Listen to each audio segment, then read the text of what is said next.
अवधूत चिंतन श्री गुरुदेव दत्त श्री स्वामी समर्थ. नमस्कार, मी पूजा आपल्या चॅनेलवर तुम्हा सगळ्यांचं पुन्हा एकदा खूप खूप मनापासून स्वागत करते. तुमच्या सगळ्या इच्छा स्वामी महाराज लवकरात लवकर पूर्ण करत ही स्वामींच्या प्रार्थना करते व आजच्या आपल्या व्हिडिओला सुरुवात करते. बघा, लवकरच म्हणजे अवघ्या 9 ते 10 दिवसात हे संपूर्ण वर्ष म्हणजे 2025 हे वर्ष संपणार आहे आणि नवीन वर्षामध्ये आपण नवीन पर्वामध्ये आपण सगळेजण प्रवेश करणार आहोत. प्रत्येकाला असं वाटतं या वर्षामध्ये जी काही दुःख, संकट, अडचणींचा सामना केलेला आहे, संकटांचा सामना केलेला आहे, ती संकट पुढच्या वर्षामध्ये तरी येऊ नये. पुढचं वर्ष आनंदाचं, भरभराटीचं, सुखाचं, समाधानाचं जावं असं प्रत्येक व्यक्तीची, तुमच्यापासून माझ्यापर्यंत प्रत्येक व्यक्तीची अशी इच्छा असते. आणि येणाऱ्या नवीन वर्षामध्ये कधीही कोणत्याही संकटाची चाहूल अगोदर आपल्याला कळावी, म्हणजे कोणते तरी संकेत भेटावे, अध्यात्माचा मार्ग चांगला व्हावा. त्याच पद्धतीने जी दुःख या वर्षामध्ये बघितलेली आहेत ती दुःख येणाऱ्या वर्षामध्ये पाहायला मिळू नयेत. बघा, सुख दुःख हे ऊन आणि सावलीसारखे असतात. सुखामागे दुःख आणि दुःखामागे सुख चालूच असतं. हा फेरा सुरूच असतो. पण आपल्याला देखील दुःखामध्ये जरी दुःख आलं तरी त्या दुःखामध्ये आपल्याला ती सहन करण्याची शक्ती देखील प्राप्त असायला हवी. परंतु या वर्षामध्ये अगणित अशी दुःख प्रत्येकाला भेटलेली आहेत. प्रत्येकाच्याच वाटेला नाही, पण भरपूर लोक अशी आहेत त्यांना या वर्षामध्ये भरपूर अडथळ्यांचा सामना करावा लागलेला आहे. येणाऱ्या नवीन वर्ष सुखाचं आणि समाधानाचं जावं अशी प्रत्येकाची इच्छा असते. तर आपण पाहणार आहोत की येणाऱ्या नवीन वर्ष सुरू होण्या अगोदर आपल्या घरातील अशा कोणत्या वस्तू आहेत ज्या आपल्या घरामध्ये निगेटिव्हिटी उत्पन्न करत असतात, वाईट शक्तींना आमंत्रण देत असतात आणि त्यामुळे आपल्या घरामध्ये भांडण, कटकट होत असते आणि अडचणींचा सामना आपल्याला जास्तीत जास्त करायला लागत असतो. कशा पद्धतीने आपल्याला या गोष्टींचा आपल्या घराला दोष लागतो, कशा पद्धतीने आपल्या वास्तूमध्ये या गोष्टी चांगल्या नाहीयेत, हेच तुम्हाला मी आज सांगणार आहे. त्यामुळे व्हिडिओ स्किप न करता शेवटपर्यंत पहा. बघा, आज आपण पाहणार आहोत अशा कोणत्या वस्तू आहेत ज्या घराच्या बाहेर काढायच्या आहेत आपल्याला. सगळ्यात पहिली गोष्ट जी आहे ते म्हणजे बघा, घड्याळ आपला वेळ आणि काळ दोन्ही दर्शवत असतं. सगळ्यात अगोदर मी तुम्हाला घड्याळ सांगते, कारण बघा, घड्याळ जसं की सांगितलं आपल्याला काळ, वेळ सगळं काही घड्याळ दर्शवत असतं. आणि भरपूर लोकांच्या घरामध्ये घड्याळ बंद पडलेली असतात. हातातला असो किंवा भिंतीवरचा असो, पण भरपूर लोकांच्या घरातली घड्याळ बंद पडलेली असतात आणि ते तसेच आठवण म्हणून जपून ठेवतात किंवा चांगला आहे म्हणून जपून ठेवतात. एक तर ते सुरू होत असेल तर ते घड्याळ सुरू करून घ्यायचं आहे, व्यवस्थित करून घ्यायचं आहे. हातातल जर घड्याळ असेल तर तुमच्या काही अटॅचमेंट त्याच्यासोबत जोडलेले असतात, तर ते तुम्हाला जपून ठेवायचं आहे. तर ते व्यवस्थित रिपेअर करून आणा आणि नंतर चालू कंडिशनमध्ये आपल्या घरामध्ये ठेवायचं आहे. बंद पडलेलं घड्याळ कधीही घरामध्ये ठेवायचं नाही, कारण ज्या वेळेस घड्याळ बंद पडतं आपल्या जीवनातील चांगली वेळ येण्याची वेळ देखील बंद पडते आणि वाईट वेळ सुरू होते असं म्हटलं जातं. त्यामुळे ते अतिशय महत्त्वाचं म्हणजे त्याचे खूप वाईट परिणाम आणि भोग आपल्याला त्याचे दोष लागत असतात.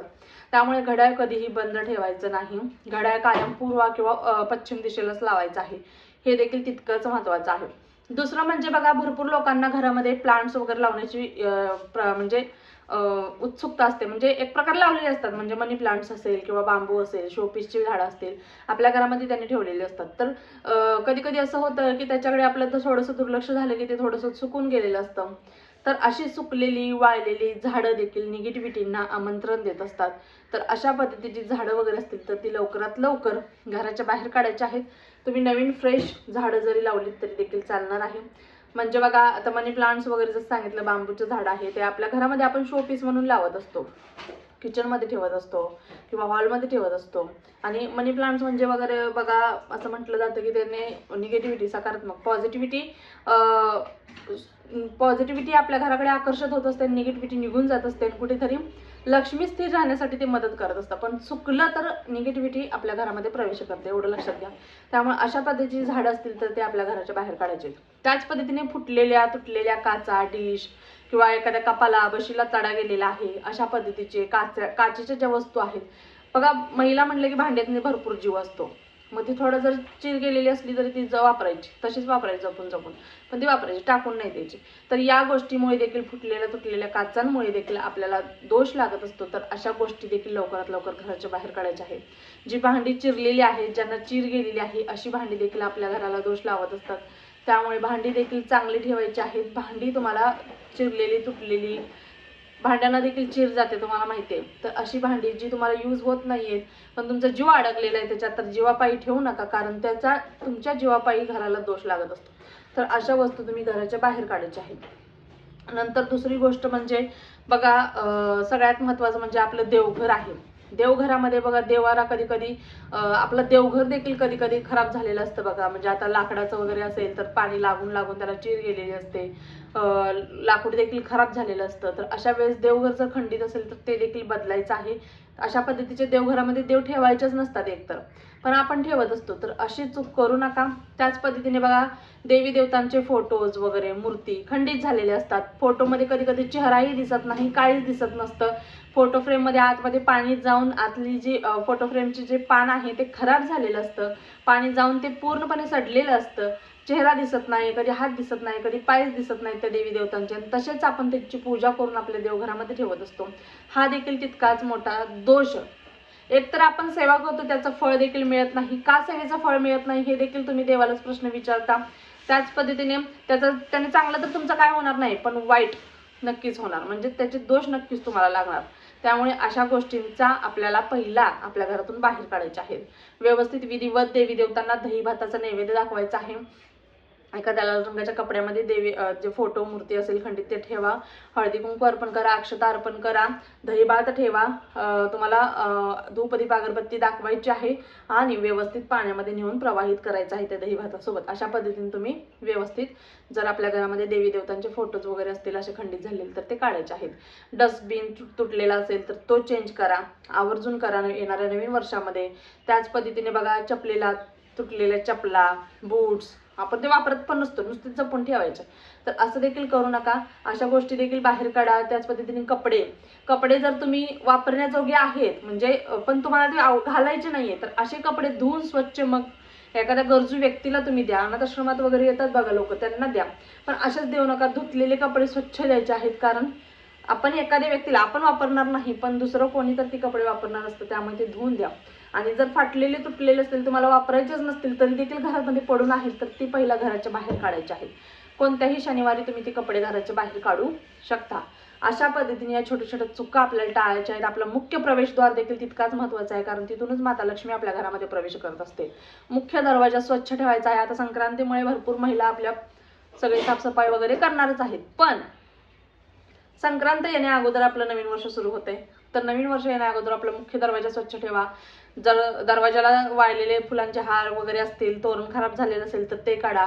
दरवाजा मोकळा ठेवायचा नाही, त्याला तोरण आवर्जून दरवाजाला लावायचं आहे. उंबरड्यावर लक्ष्मीची पावलं असायला हवीत. त्याच पद्धतीने उंबरड्यावर बघा स्वस्तिक देखील कोणी कोणी काढतं. तर अशा पद्धतीने आपला मुख्य दरवाजाच्या बाजूला देखील कोणत्याही प्रकारची घाण नसेल याची काळजी घ्यायची आहे. उत्तर दिशेला कोणत्याही प्रकारचा घाणेरडा कचरा वगैरे किंवा जड वस्तू ठेवायचं नाही, कारण ती कुबेराची जागा आहे उत्तर दिशा, आणि तिथे ठेवल्यामुळे आपल्या धनाची हानी होत असते. त्यामुळे अशा पद्धतीचा तिथे घाण होणार नाही, तिथे कचरा होणार नाही याची आपल्याला काळजी घ्यायची आहे. म्हणजे या छोट्या छोट्या चुका आहेत त्या आपल्याला टाळायच्या आहेत. आणि हे तुम्हाला मला वाटतं मी दिवाळीत देखील, दिवाळी येण्यापूर्वी देखील आपण या वस्तू बाहेर काढायला हव्यात अशा पद्धतीचा एक व्हिडिओ बनवलेला होता, आणि तो पाहिलाच असेल तुम्ही. तरी देखील तुम्ही नक्कीच अशा पद्धतीच्या, आता भरपूर लोकांनी दिवाळीत केलेलेच आहे, पण इलेक्ट्रॉनिकच्या वस्तू खराब झालेल्या असतात. जर त्या रिपेअर होत असतील तर रिपेअर करून वापरा, आणि जर नसतील रिपेअर होत इलेक्ट्रॉनिकच्या वस्तू देखील तरी देखील त्या घराच्या बाहेर काढा. जीव गुंतवून त्याच्यामध्ये ठेवू नका, कारण तुमचा जीव सगळ्यांनाच महागात पडतो असं म्हटलं तरी देखील चालेल. त्यामुळे त्या वस्तूंमध्ये जीव गुंतवण्यापेक्षा माणसांमध्ये गुंतवा, आणि सगळ्यांची काळजी करायची आहे. आणि जर त्या होत असतील व्यवस्थित तर रिपेअर करून आणा, आणि नसतील होत तर घराच्या बाहेर काढा. अशा पद्धतीने या ज्या घरामध्ये नकारात्मकता, निगेटिव्हिटी, वाईट शक्तींना आमंत्रण देतं अशा गोष्टी आपल्याला घराच्या बाहेर काढायच्या आहेत. आणि घरामध्ये कसं पॉझिटिव्हिटी, सकारात्मकता राहील याची काळजी सर्व महिलाचं काळजी घेतात असं म्हटलं चालेल. पुरुष लोक पण घेतात, पण सगळ्यांनी अशा पद्धतीची काळजी घ्यायची आहे आपल्या घरामध्ये, कशी पॉझिटिव्हिटी राहील आणि कशी सकारात्मकता राहील. आजच्यासाठी इतकीच, पण खूप महत्त्वाची माहिती तुमच्यासोबत शेअर करायची होती. चला तर मग पुन्हा एकदा भेटू अशाच एका नवीन व्हिडिओसोबत. तोपर्यंत श्री स्वामी समर्थ.